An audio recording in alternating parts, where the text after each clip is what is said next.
본 영상은 주관적인 의견을 전달하는 것이므로 모든 투자는 본인의 판단하에 진행하시기 바랍니다. 근주자적.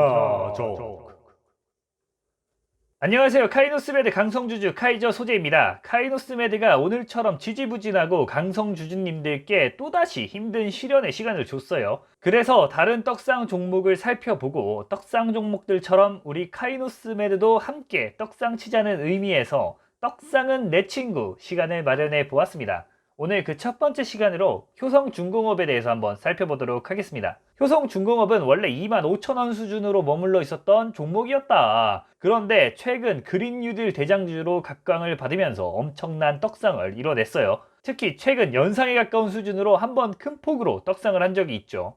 이후에 조정을 받으면서 잠시 주춤하는 듯 하더니 또다시 꿈틀거리고 있는 게 보여요. 아시는 분들도 있겠지만 먼저 그린 뉴딜이 무엇인가 살펴보기 이전에 뉴딜 정책에 대해서 좀 더 살펴볼 필요가 있을 것 같아요. 1929년 미국 주식시장이 폭락하고 전 세계가 대공황에 빠지게 됐어요. 그 결과로 기업들과 공장은 문을 닫게 됐고 엄청난 수의 실업자가 발생을 하게 됐죠.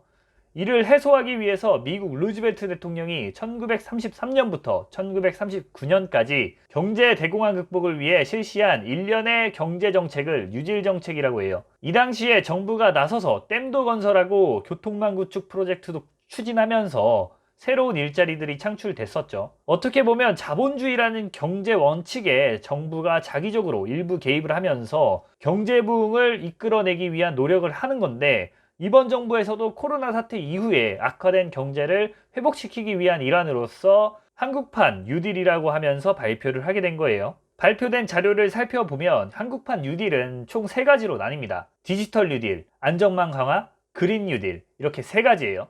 먼저 디지털 뉴딜이란 데이터, 5G, AI 산업에 대해 국가 차원에서 인프라를 구축하고 공유하고 지원하겠다는 내용이에요. 안전망 강화란 고용을 안정화시키고 복지와 미래기술 인재 양성을 지원하겠다는 내용이에요. 그럼 이제 오늘 살펴볼 그린 뉴딜의 주요 내용은 태양광, 풍력, 수소 등과 같은 신재생 에너지 보급을 확대하고 전기차와 수소차 보급을 확대시킨다는 내용이에요.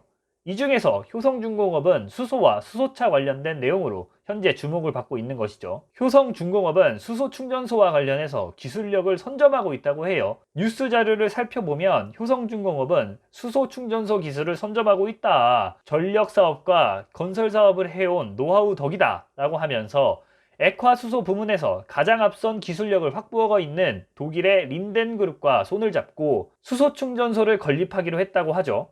또 효성중공업은 현재 전국 수소 충전소의 시장 점유율 40%를 기록하고 있는 상황이다. 또 주목할 것이 있는 게 정부에서 뉴딜 펀드라고 해서 자금을 끌어모으고 있다는 거죠. 이렇게 끌어모은 자금은 디지털과 그린 뉴딜에 투자하는 용도로 쓰인다고 해요. 이렇게 만들어진 펀드의 규모는 총 20조 원이라고 하는데, 그러면 결국 이러한 자금이 수소 충전소 확증 프로젝트나 신재생 에너지 관련 기업에 투자될 것으로 보여져요. 그럼 당연히 관련 기업인 효성중공업도 이에 대한 수혜를 받지 않을까 하는 생각이 들죠. 그렇기 때문에 아직 뉴딜 펀드 자금이 주식시장으로 흘러 들어오지 않은 상황이지만 올라갈 것이라는 기대감으로 너도 나도 매수에 나서고 있는 것으로 보여져요. 단기간에 급등한 종목이라 조정이 올 가능성도 배제는 할 수는 없어요. 그리고 77,000원에서 약간의 저항성이 생긴 걸로 보여지는데, 일단 6만원을 바닥으로 놓고 조금씩 한번 매수를 한번 해볼까 해요. 포스트 코로나 시대에 맞춰서 경제를 살리겠다는 정부의 계획이 과연 효성중공업에도 좋은 결과로 이어질 수 있을 것인지 한번 살펴볼 필요가 있을 것 같습니다. 그럼 오늘 떡상은 내 친구 시간을 마치도록 하겠습니다. 시청해주셔서 감사합니다. 구독과 좋아요 부탁드립니다.